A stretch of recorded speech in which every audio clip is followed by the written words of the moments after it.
Well, we're back right here on Hala Kuwait, and right now we have with us Mohammad AlNaqwi, and Mohammad is an international da'wah trainer. Sheikh, welcome to our program Hala Kuwait. Thank you very much. Nice to have you with us. And first off, could you please tell us about the incident of Isra and Miraj, please, for our audience? Sure. Bismillah, alhamdulillah, wa salatu wassalam ala Rasulillah. In the name of Allah, the most gracious, the most merciful.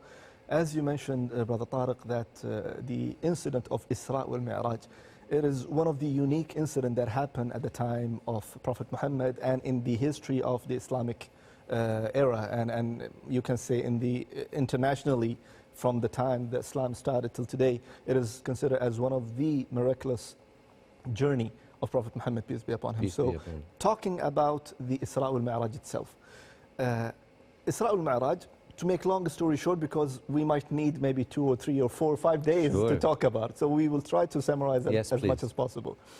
The incident of Isra wal Miraj, and then later on we can talk about the meaning of Isra wal Miraj. It's the night journey that Prophet Muhammad, peace be upon him, he went from Mecca to Bayt al-Maqdis, that is nowadays you can call it Al-Quds, the capital of Palestine. So he went all the way there, and why there? Because the ulama, the scholar says that this is the blessed earth, blessed place where all the majority of the prophets and the messengers came down and descended at that specific area. And from there, he went by Allah's miracle all the way to the first, second, third, until the 7th heaven. And he met Allah Almighty, the creator of me, you, and everything. So even by thinking of that incident, it gives me like a goosebump, like, you know, imagine someone is going all the way there and meeting the Lord Allah Almighty. So this is in short the incident that he went all the way from Mecca to Bayt al-Maqdis, the Quds, and from there all the way to the 7th heaven. Sheikh, in which year occurred the miracle of Isra and Miraj, please? Isra wal Miraj, well, basically there are different opinions of the scholars, but the most authentic and you can say close to the accurate time is the 1 year before the Hijrah, before the migration of Prophet Muhammad, peace be upon him. As we know in the history of Islamic era that there was a migration from Mecca to Medina, and in Medina he established Islamic State, and the rulings and everything started in Medina itself, because the people of Medina, they welcomed him with an open arms. So the specific time, we can say that 1 year before the migration of Prophet Muhammad, peace be upon him. Peace be upon him. So tell us now, what are the main reasons behind the occurrence of the story of Isra and Miraj? Tell us a little bit about this in some detail, please. Exactly. Now we come to the detail, as you said, Brother Tariq. Now, what is the main reason of Isra and Miraj? Well, quickly, we would like to also address the audience here that before Isra and Miraj, the Prophet, peace be upon him, Muslims, companion, they were all going through a tough time, because of the kuffar, the disbelievers in Quraysh, the leaders of the Quraysh, the tribe there, and all the big people, they boycotted Muslims. No buying, no selling, no buying from Muslims, no selling to Muslims, no marriage, nothing is happening between the non-believers, the kuffar, the disbelievers, and Muslims. So imagine you're living in your own country, but no one is buying from you if you're a salesperson, for example, if you're a trader, if you're a businessman. No one is willing to sell anything to you, but you have a family, you have children, you want to go and buy something to feed them. No.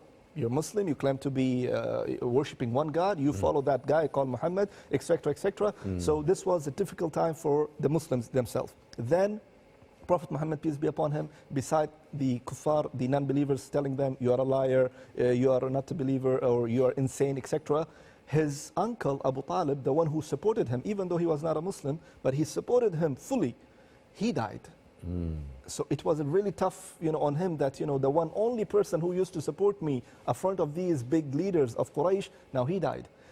Only some time passes, then his wife Khadija, may Allah be pleased with her, she died, and she supported him from A to Z, financially, morally, physically, mentally, everything. So imagine, Muslims are being tortured and in a difficult time. He is going through a difficult time. His uncle passed away. His wife passed away.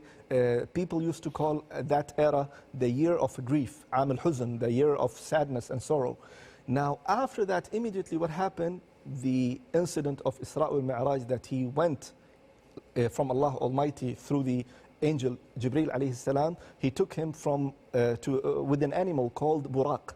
And that buraq, the ulama described, it's bigger than the donkey and lesser than the horse. So something in between. In between, okay. And he ride on it with Jibreel, with the angel Gabriel, peace be upon him, and they flew from Mecca all the way to Quds, and from Quds all the way to the seventh heaven.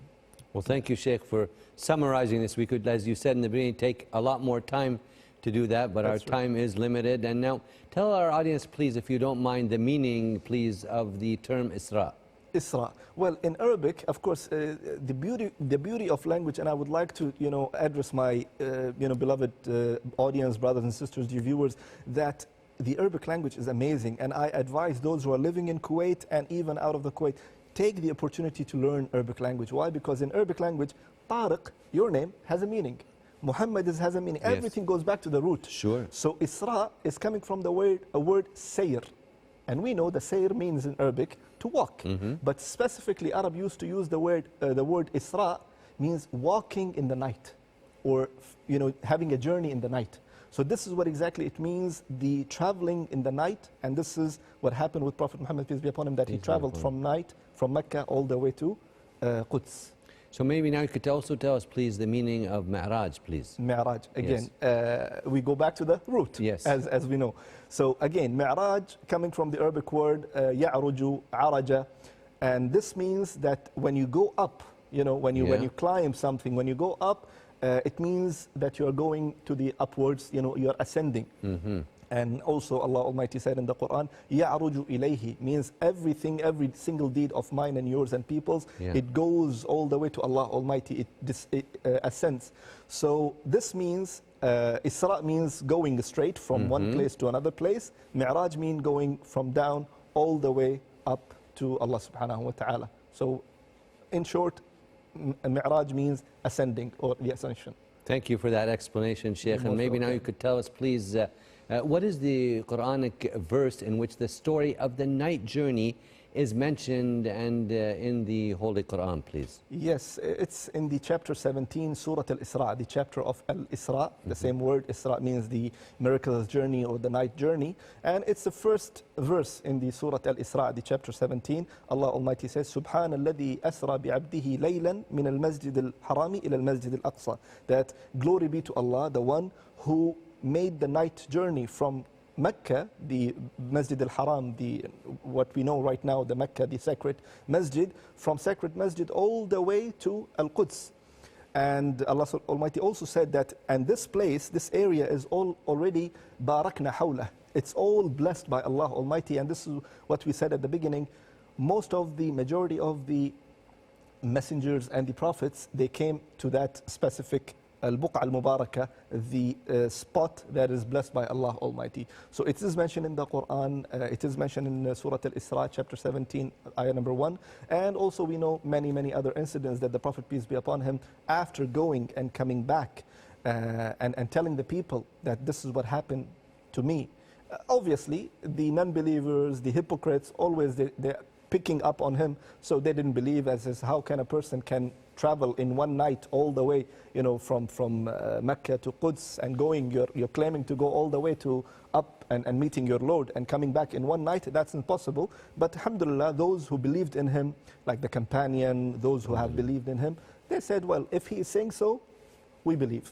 So this is the meaning of Isra. So maybe you could tell us now, what is the worship that was imposed on Muslims in the sky during the ascension, please? Thank you. This is a very important question. Tell us. And also this is very important for all of our brothers and sisters, the dear audience, to understand and to know how important for all of us to know that the only act of worship, was given to Prophet Muhammad, peace be upon him. It was obligatory, some act of worship. That is the prayer, the 5 daily prayers.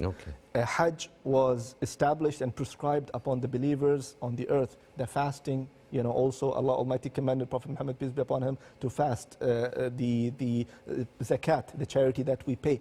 Every single action of worship was established on the ground, except the one worship that is the 5 daily prayers.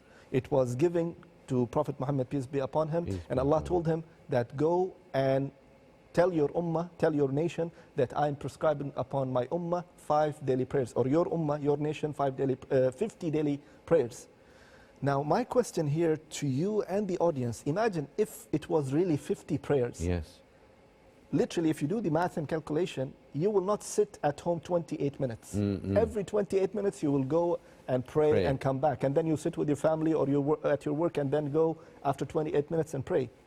It's a rahmah, it's the mercy from Allah Almighty that He made from 50 to 5. And the thanks goes to Prophet Musa alayhi salam, peace be upon him, that while Prophet peace be upon him was coming down, he met Musa alayhi salam. So he said, like a buddies, they are all prophets, they are brothers. So he said, hey, what God gave you? Because he's more into your nation is better than my nation, your ummah is better than my ummah. So I want to know what the God gave you. So he said, He gave me 50 daily prayers. He said, see, I know my nation, and your nation is not too different or too far from my nation. Your nation will not gonna take it 50 times. Go and ask your Lord to make it less. He says, okay. He went all the way back and he says, Ya Allah, can you please make it a little, lower or lesser? So God Almighty says, okay, 45. He came all the way down and met Musa alayhi salam. So Musa alayhi salam, hey, what's happening? How much he gave you now? He said 45. He says, well, I'm telling you, your ummah, your nation will not gonna bear it. Ask your Lord to make it lesser. He went all the way, then 5 got lesser. He came back, he said 30. He says, no, go back, going back, 25, going back, 20. All the way he is going and coming, 5, until it became 5. Then Musa alayhi salam says, go tell Allah, it's not, it's too much for them. So Muhammad alayhi salam, peace be upon him, he says, I feel ashamed. I'm embarrassed to meet my Lord and keep asking Him to reduce it. I will take it as 5. So Allah Almighty told him that, okay, I will give 5, but I will give them the reward of 50. So if you pray 5 times a day, alhamdulillah, you will get the 10 times more reward, and they are 5 actually, but 50 in the reward. And this is my advice to my brothers and sisters, that take it seriously, because this is the only one action that Allah Almighty gave to us in the 7th heaven. So I ask Allah Almighty that to bless us to pray on time and worship Him as He deserves. Well, Sheikh, we'd like to thank you so much for your insight and time with us tonight right here on Hala Kuwait, and we hope to see you once again on these very special occasions. Thank you so much, Sheikh. Thank you, Brother Tariq. Thank you. We'd like to thank our distinguished guest, Sheikh Mohammad AlNaqwi, for his time with us right here on Hala Kuwait and his valuable insight. And now we're going to go on to this report, and it's dealing with Isra and Miraj. So stay tuned, please.